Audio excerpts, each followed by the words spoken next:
I'm Dean Newland, and welcome to Leadovation. Reimagine, facilitate, flourish. This podcast is dedicated to the art and science of innovative leadership. Through insightful interviews with industry experts, I bring you cutting-edge strategies and experiences of innovative leadership, helping you think differently, act strategically, and achieve remarkable results. Join me as I provide insights and tools that empower you to make smarter decisions, forge meaningful relationships. Welcome to Leadovation.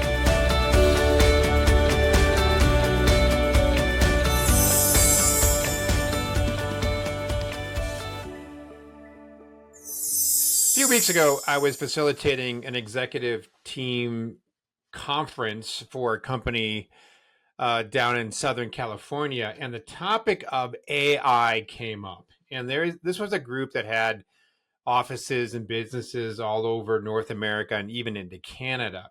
And a lot of people just sort of looked at each other in that dead stare, like, I don't even know where to start. How do we even attack this issue around the opportunity that AI provides us? And of course, we could go to ChatGPT, but we don't even know what to ask ChatGPT in terms of what kind of things that we should possibly be thinking about. And so we're really in this very interesting time where innovation can explode the way in which we do our work, and yet we don't even know how to tap into it.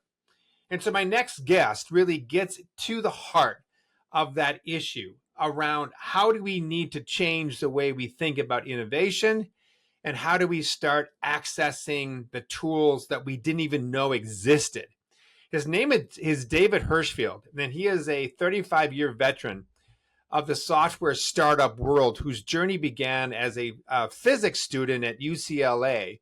And having spent his early career working at Computer Associates, which is a company, and Texas Instruments, which is another company, then leading software projects at companies like Intel and Motorola, David launched his first successful startup software company, which grew to 800 customers in 22 countries.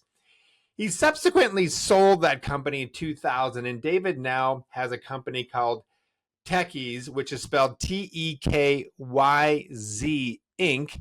And in 2007, he spent the last 17 years working with over 70 startups, leading to his breakthrough insights into what makes software companies succeed or fail. This revelation inspired him to develop the launch of what he's called First Method, a systematic approach that reduces the risks, costs, and time involved in building successful software companies while minimizing dependence on investor funding. While he's not transforming startups, David is a golfer, a woodworker, and a proud father of 4 successful sons who taught him his most valuable lesson. Success follows patterns, but they're not always the ones you expect. Very good advice. David Hirschfeld on the Leadovation podcast. Hey, David, it's great to have you on the show. And I would love for you to give me your perspective on something that you mentioned before we started recording this conversation, which has to do with how people have changed the way they approach innovative activities, given the speed of change, given how AI is becoming so much more a part of our lives. What was our approach for innovative thinking and innovative practices, and what is it becoming now?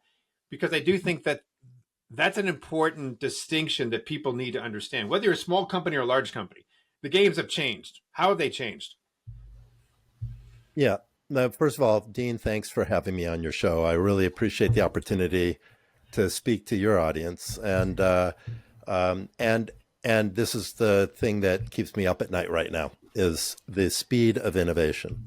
The speed of innovation used to be a measurable thing, and it always, over the last 30 or 40 years, has accelerated at sort of a measurable rate where we could kind of see it, and if you had a little bit of vision, predict it, 5 years out, 10 years out. Today, that's just not possible. and it hit that curve as soon as ChatGPT came on the market. Hmm. It actually started that curve before then with OpenAI and Google TensorFlow and all of the other AI activities going on, but it took off when ChatGPT came on the market, and now trying to imagine even what it's going to be like in a year or 18 months is really difficult. We used to have a 5-year or 10-year horizon in terms of what we were predicting, and now 12 or 18 months is really tough to do. Uh, uh, so so that really changes things, right?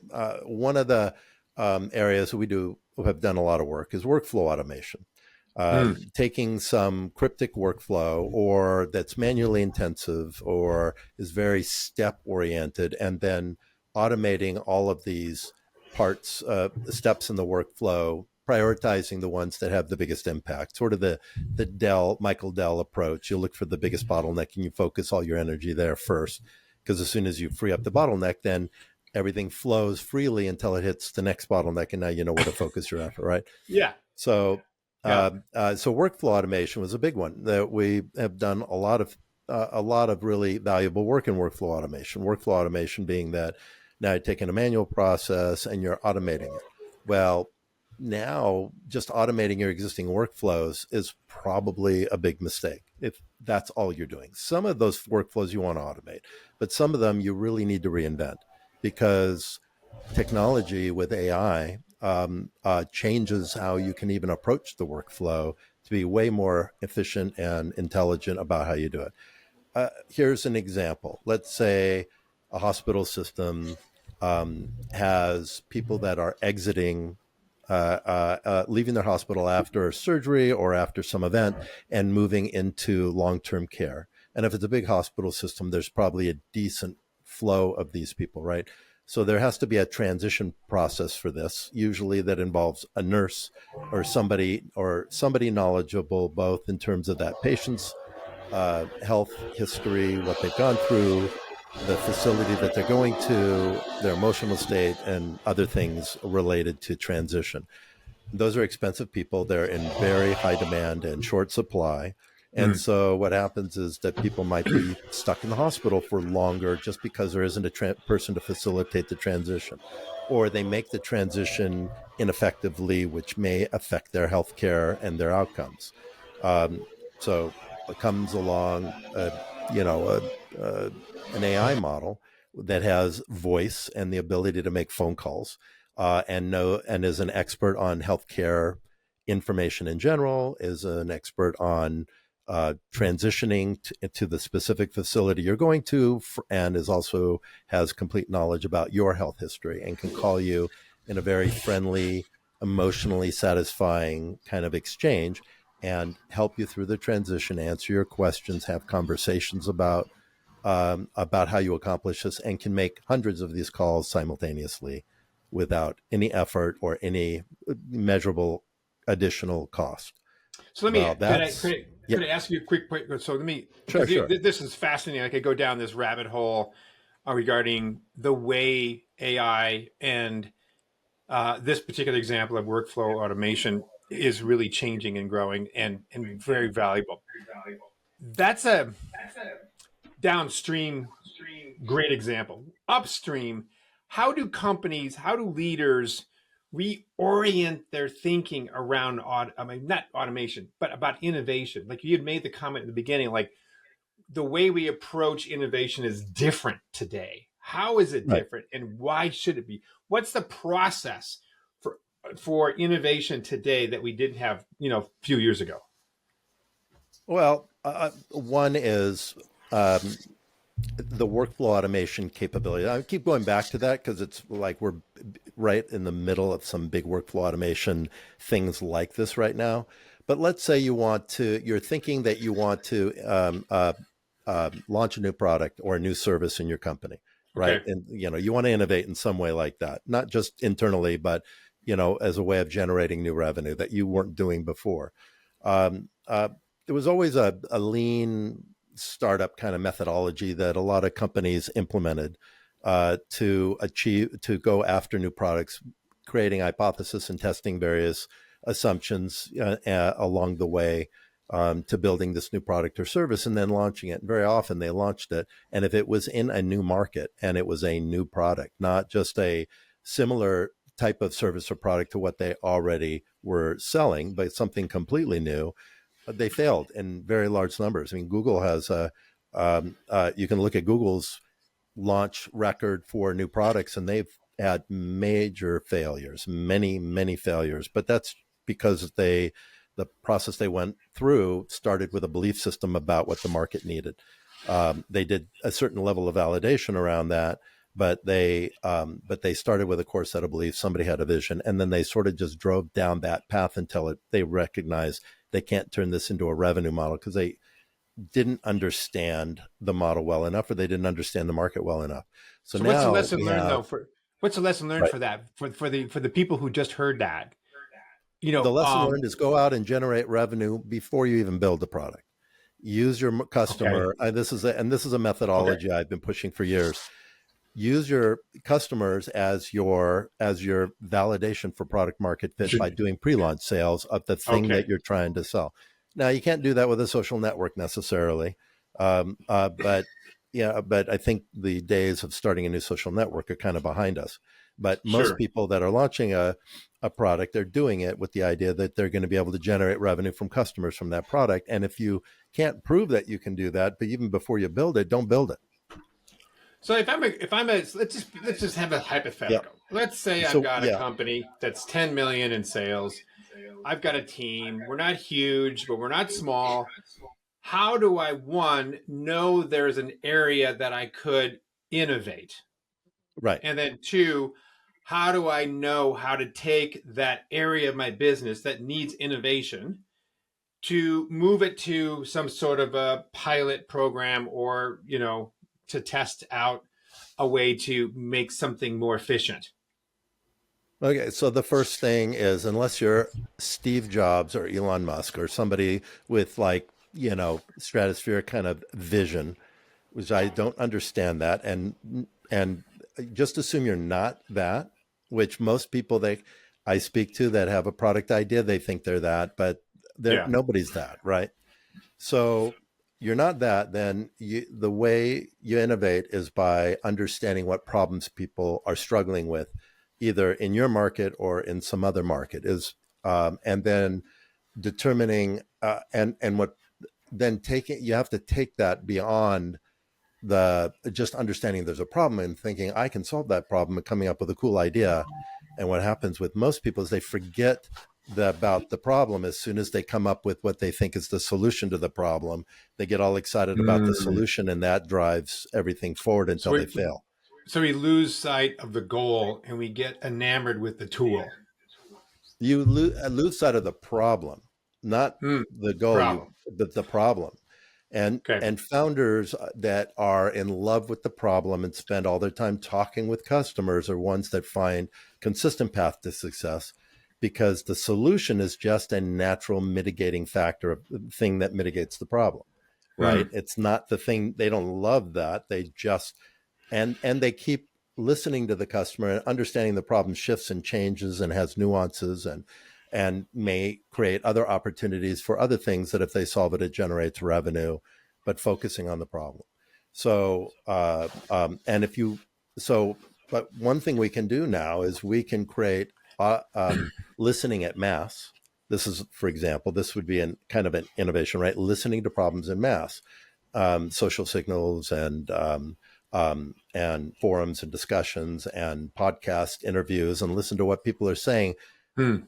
are struggles, right? And when you start to hear consistent themes across specific business sectors and specific demographics, then you start to identify an area where you can generate revenue, because depending on the level of impact that these people feel from those problems and how much those problems cost them, right? So those are the other two things you've got to do. Okay, so now I've got a problem, right? That people are really struggling with. How much are they really struggling with it, and who is Yeah. really struggling with it? Because I can solve that problem, but there's probably a mass of people that could benefit from it, but some will benefit from it a lot more than others.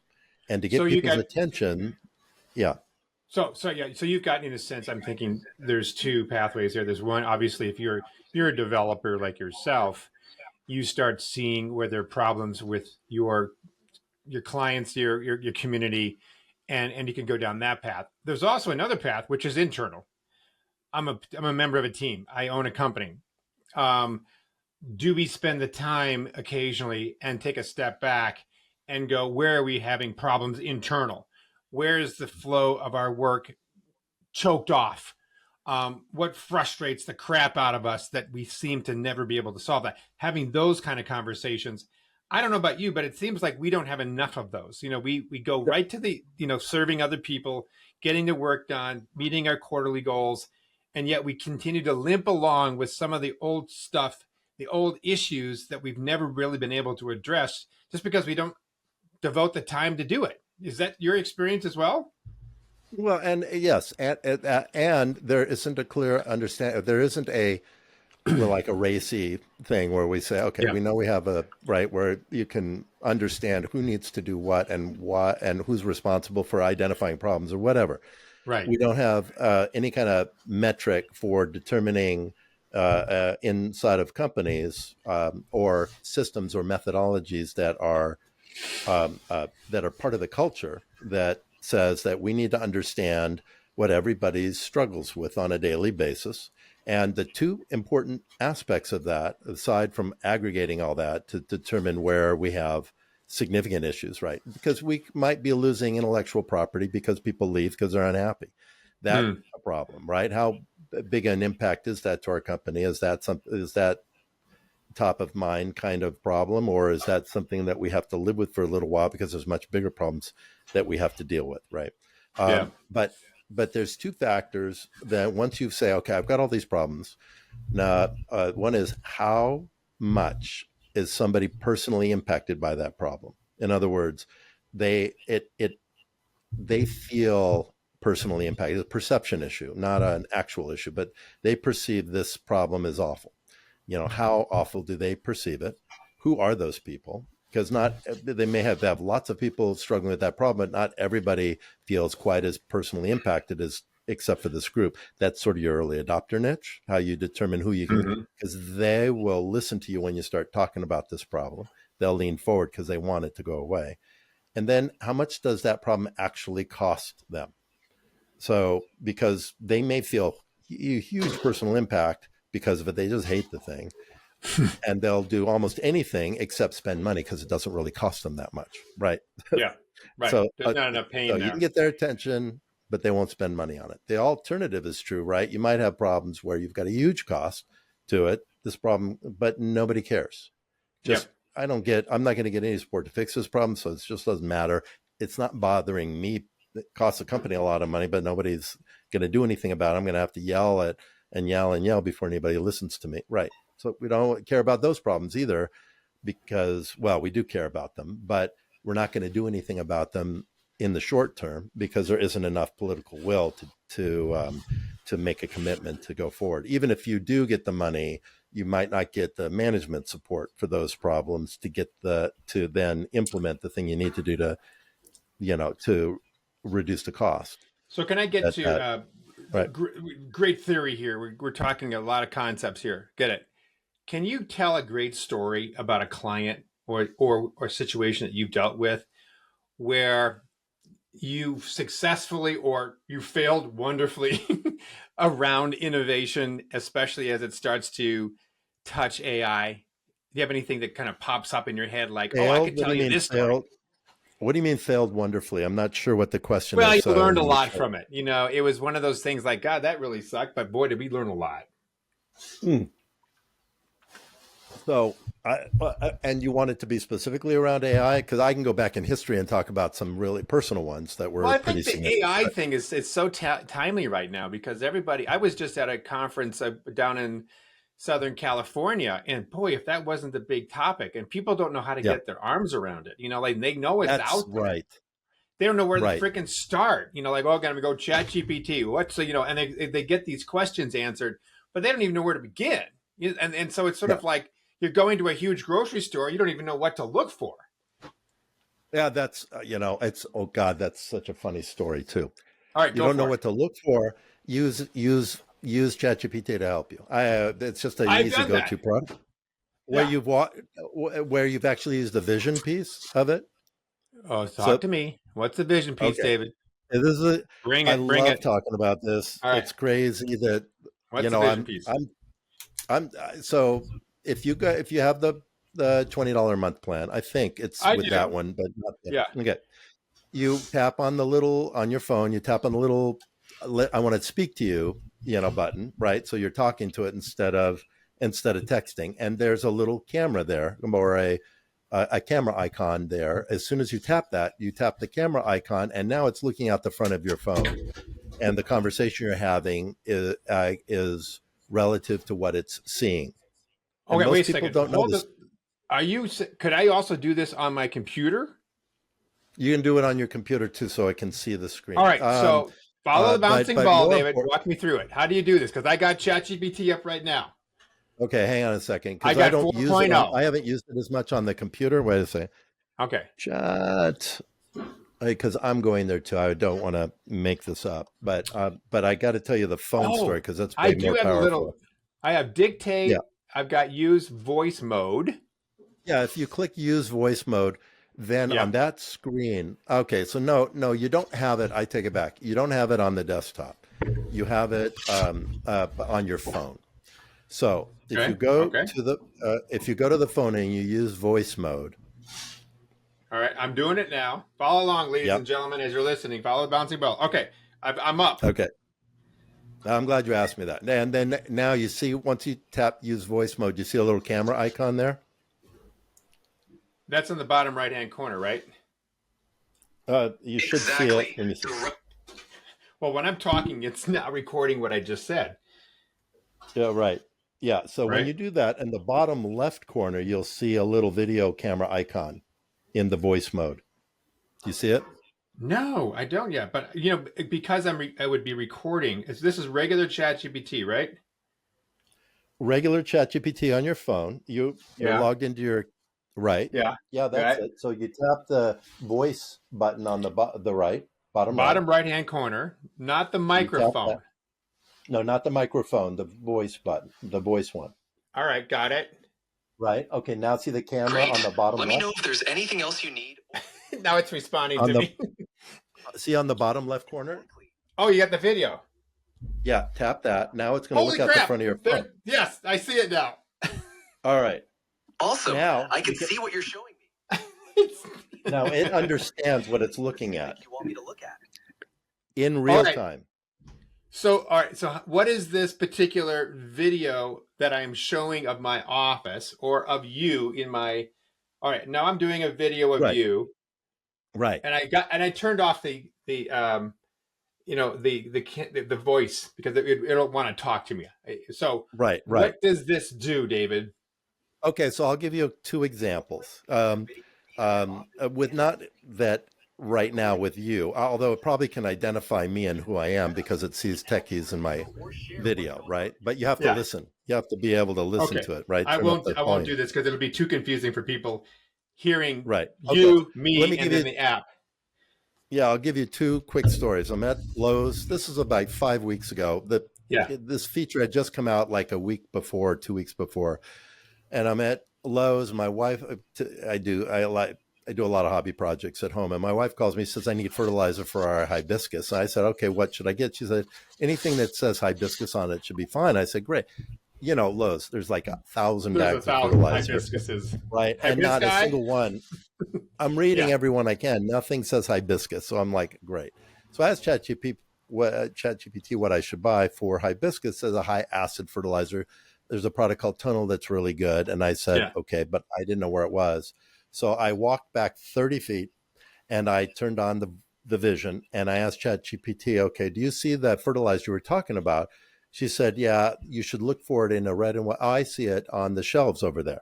So It's wait a in a minute. red It's seeing the actual thing that it's telling you to right. find because it has eyes on it that you can't see. What it's like it's hidden or well, there's just too many. I can't. too many I things. can't. But it takes it all in instantly. So I said, I said, what does it look like? She says it's in a red and white bag. I said, okay. So I walk up and I see a red and white bag.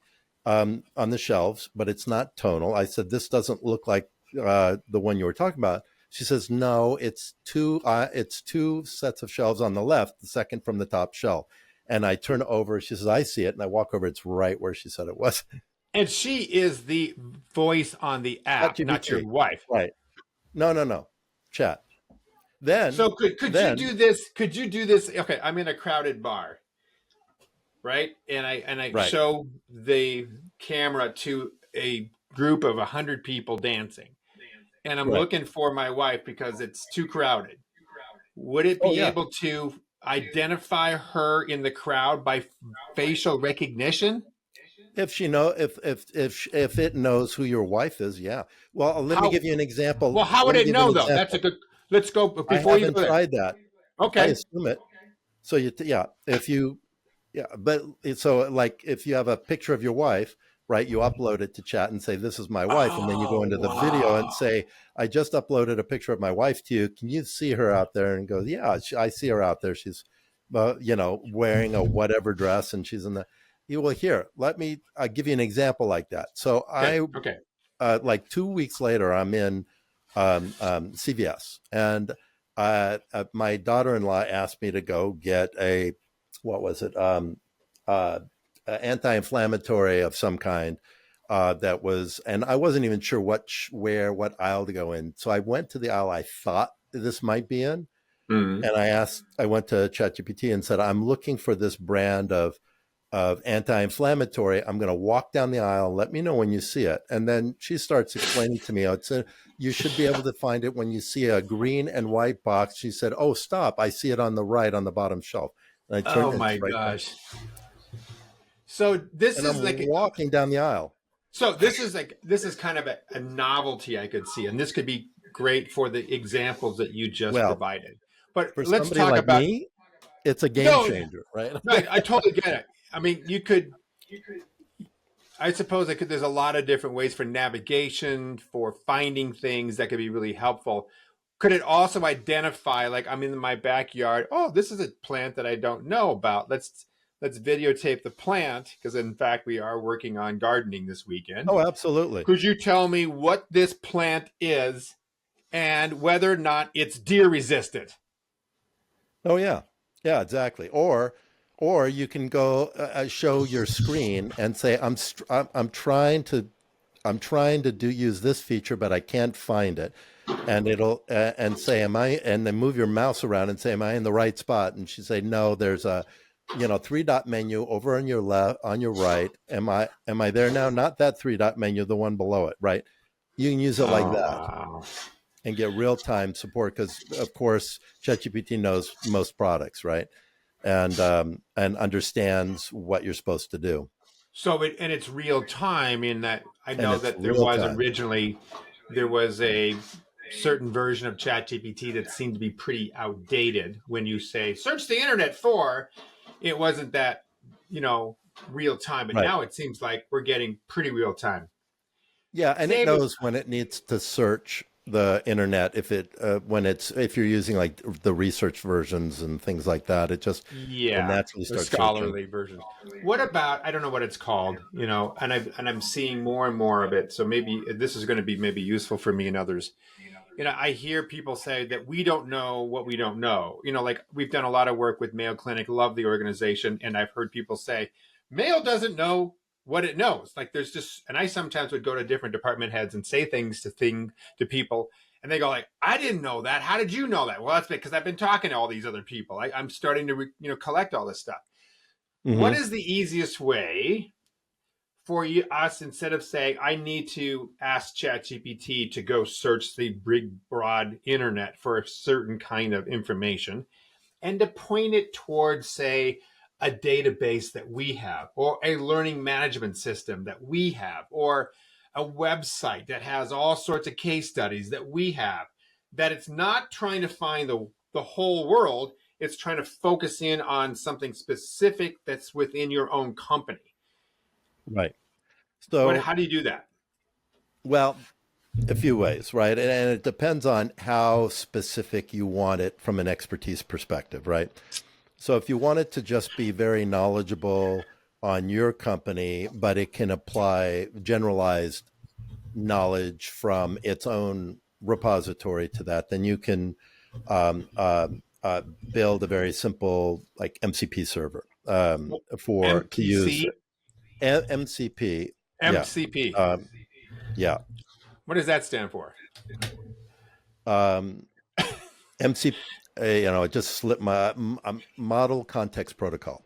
And it is It's a Claude. That's not a Chat GPT thing. That's a Claude thing. So, so here we go. I don't even know what you're talking ChatGPT about. can use, but MCP model to context protocol components that you can build can be used by ChatGPT. And ChatGPT even has its own version of that that they came out with recently. But the idea is this is getting more technical.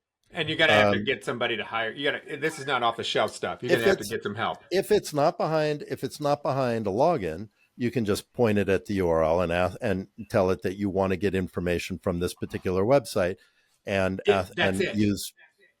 Yeah, you could do that. It may go beyond that, right? It may not limit its discussion to just that, but it will pull from that if you ask it to. And then if you use the, like the 4.0 mini high version that does a good job with the deep thinking part, it will do a better job and understand what you're asking it and try to keep its context to that. But that's easy to do if it's public. If it's behind a login, then you have to have an API and access it. You could build a GPT, custom GPT to do it. Yeah. And that would be the easiest way. And then give it the login and everything else. Well, I just did this with our own website. I asked ChatGPT as you were talking, search only MFIleadership.com and give 3 articles on strategic planning. So it was able to do that, and in fact, it found 3 articles that we had written. It didn't go beyond it, so I can see where that would happen. Okay, right. So that part, okay. This is fascinating. Yeah, but now if you wanted to be also an expert, a deep expert on strategic planning, then you would build what's called a RAG model, which is where you build your own machine learning engine that is trained on a large amount of just strategic planning stuff. Right. And then you combine that with the MCP server that is built around the idea of strategic planning and your content. And then you combine those two things. This is getting more technical, but it's still not a big lift. This was a massive lift 2 years ago.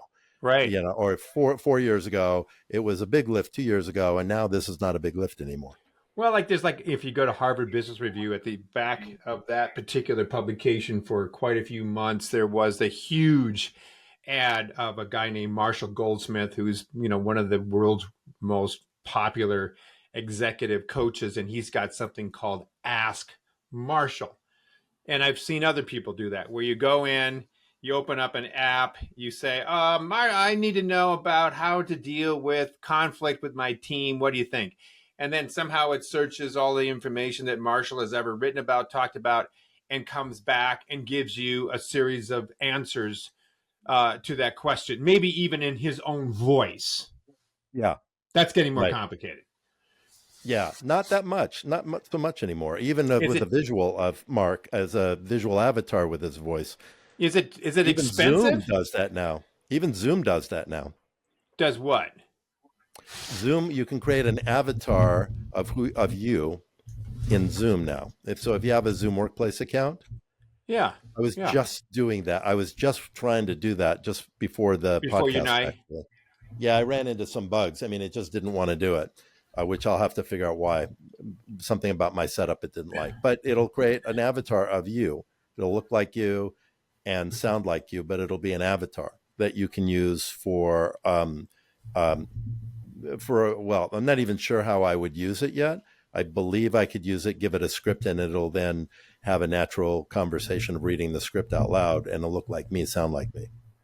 But all right, so if I'm in a meeting, a live meeting, and I wanted my avatar to be, there, my voice would then be spoken through the avatar in real time. Yeah, and it would look like you, and it would have your mannerisms. Okay, so this, I get it that this is cute. It's not But perfect why? yet. It's Why not do we perfect, need? but in a year from now, you wouldn't be able to probably a year, 2 years from now, you won't be able to distinguish that avatar from you if you give it So enough information to learn about you. so even if we, and I can, it's kind of like it's cool, it's neat, it's a novelty. What purpose does that serve? Okay, so How let's does it help say humanity?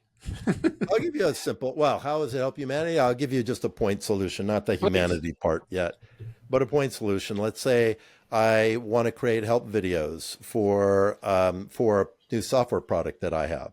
And I want Yeah. it to generate the script and then have me as a little avatar there that's explaining what's going on in the video. And now it's giving a polished video. It's doing a polished video of a demo recording of my software in little vignettes that I can place all these videos in different spots. I mean, this normally takes hours and hours and hours to do, right? When you're recording yourself, you have to clean up the video, Oh, it's do the awful. scripting. And what if you could do that in just 10, 15 minutes? Just do your own demo of it, explaining all the different features, and then hand it over to the software, and it creates videos using an avatar and creates the scripts automatically and produces the video for you. You're not having to do any of it. So you come Now, out with new would versions of it. that interface with Zoom, or is that something completely different? What you're That's just describing. I don't know that. I don't know if I can use the Zoom avatar for that purpose or not. That's why I started creating the Zoom avatar. I was thinking maybe I can use it for that. There are other software products out there that will do things like this for you, Well, you and could, have been out for months. yeah, like I know we use Assembly.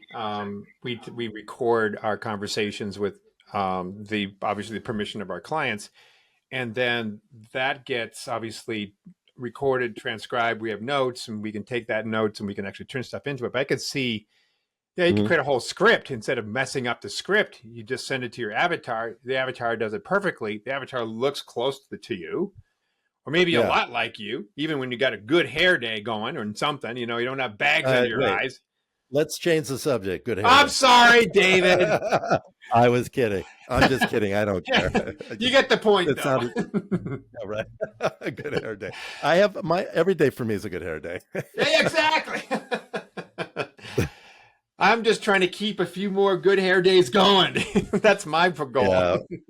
Yeah. Well, you look like you don't have anything to worry about. Oh, I don't want to turn around right now because it'll definitely show that it's not exactly the true statement that you think it is. Yeah, right. Anyway, so that being said, though, that's fascinating. So what I'm getting in all of this is a conversation that I wanted to have with you, which you've already had, which is that it sounds like AI is becoming much more user friendly and a lot less expensive. Oh, And yeah. it's becoming something that we're just doing. We're not needing to hire out for it as much. I mean, you're going to be Right. incredibly important because you're always going to be 5 steps ahead of the rest of us. And you can advise all of us. There's certainly the small companies that need to outsource all this, but the rank and file person, it's getting closer and closer. I remember I blew a client away, and it was maybe a year ago. They were talking about, the old Pontiacs, like Pontiac used to be a car and no longer is. And this particular company says, we don't want to be a Pontiac because if we become a Pontiac, we're dead. Right. Yeah, So then over exactly. lunch, I took the words, we don't want to be a Pontiac, found a chat GPT kind of like music app, and we created a song, a country western song called I Don't Want to Be a Pontiac. And I shared it with Right. them when we came back from lunch. And I thought that was the coolest thing since sliced cheese. I thought, that's so cool, right? And it became a Right. thing. Right. Now it's almost like, that's yesterday's news. That's no big deal. We can all do that. That's what I'm saying about the speed of innovation. So big companies, if they're not embracing this and channeling their inner 5-year-old, and what I mean by that is that they're you're looking at an iPad and they're not afraid to touch every single button on it, right? To figure out how quickly kids can like pull apart technology Totally. because they just Yeah. don't have anything in the way, right? Right. So you have to channel your inner 5-year-old when you're thinking about what's possible. Uh, Yeah. I've channel your inner 5-year-old is what I always tell people when they ask me for technical help, like friends and family, because they're trying to do something on a computer or they're stuck somewhere. And if it may not be a program I've even ever used, but I can always figure it out pretty fast. And they say, how do you do that? I say, I just channel my inner 5-year-old. I just start clicking and touching everything. And if I didn't know any better, what would I do? Right. And so I try it and then I break it and it's like, okay, that wasn't the right thing. But I get through, I figure it out very quickly. Like my wife asked me, can you help me with this? And I have no idea how to do it. But I said, let me sit down in front of it. And once I figure it out, I'll show you how to do it. And usually in a couple of minutes I can.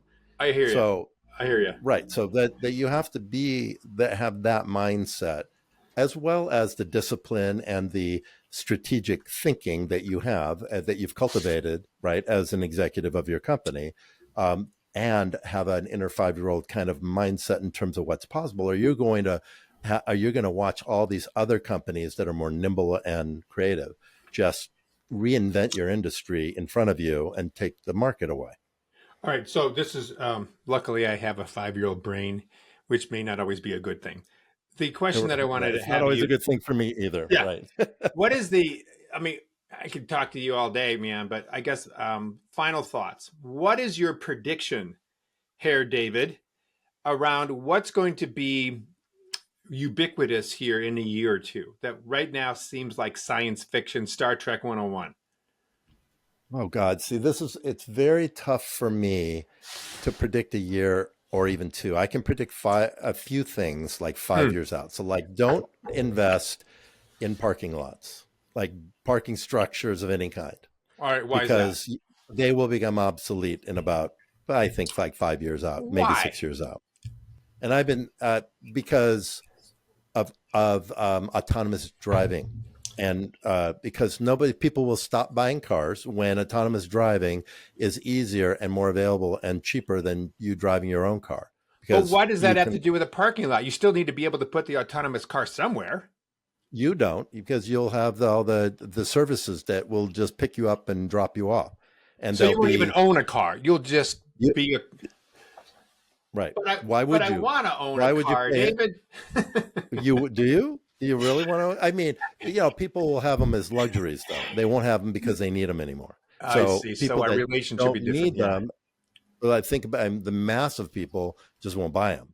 Have you been down to Phoenix lately? I've been in Waymos. Waymos. Yeah. If people are listening up, go to some place on YouTube and look up Waymo and see some videos of Waymos running around Phoenix.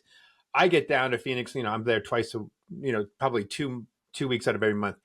And they are everywhere. It is at first a little weird pulling up to a stoplight and you look over and there's nobody driving the car next to them.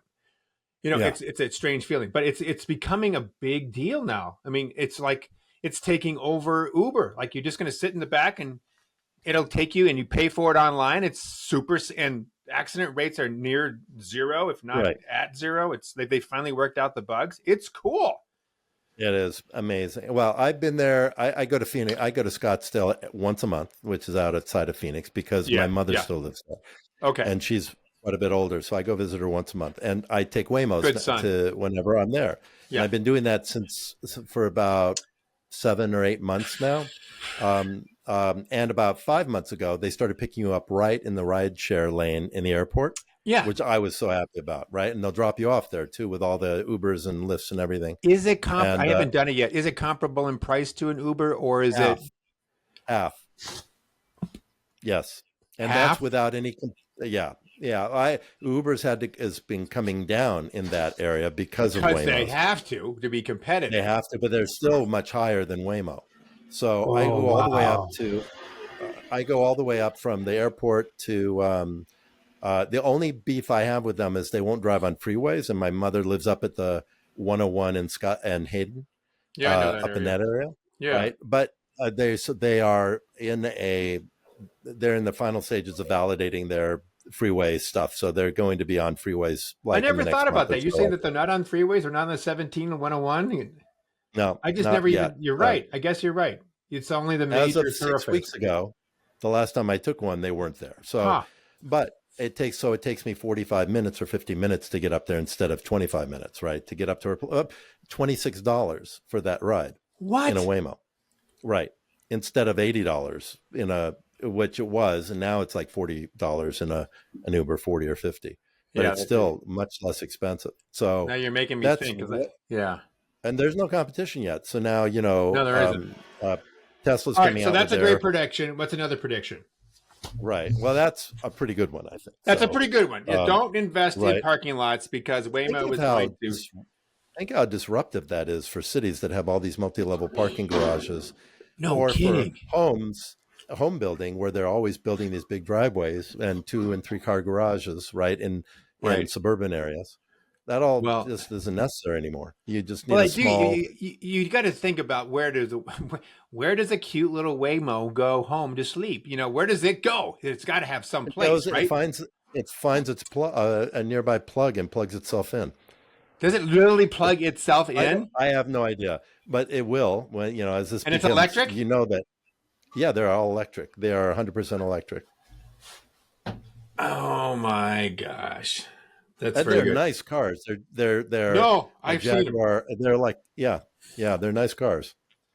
I've got a car down in Phoenix right now that I really like. It's a pretty cute car. Yeah. And it's like, of course you pay on it and then you have to put it in a parking lot and you spend $230 a month in a parking lot, and I'm thinking like, what you're telling me, my business manager is going to be calling me up after this interview and go like, hey, maybe we should sell that car based on what David said. You may not need it anymore. Where do you go? Well, I mean, have you not taken the Waymos yet? You should. Never. They're just effortless. It's just because I got my own car, I got my own little right. BMW M340i, which is cute and fun. And yeah, that is cute. That would be fun. And to it makes drive. some nice sounds when I go a little faster than 5 miles an hour. So it's sort of like, the driving experience. Yeah. Oh my gosh. All right. You give me some things to think about. David, it's really been an eye-opening conversation with you. And I guess to finalize this, where can people find out more about you, your work, et cetera, et cetera, et cetera? Okay. You can find me at tekyz.com, which is TEKYZ. It's a play on words. TEKYZ.com.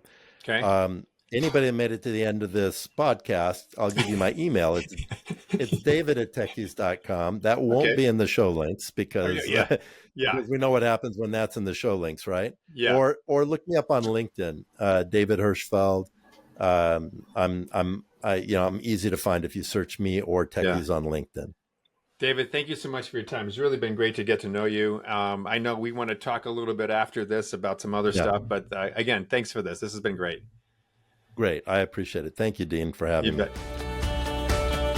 Thank you for listening to Leadervation with Dean Newland. If you enjoyed the show, please subscribe, rate, and review on Apple Podcasts, Spotify, or wherever you get your podcasts. If you'd like to learn more about Dean or Mission Facilitators Leadership, go to mfileadership.com. That's mfileadership.com, or check the show notes.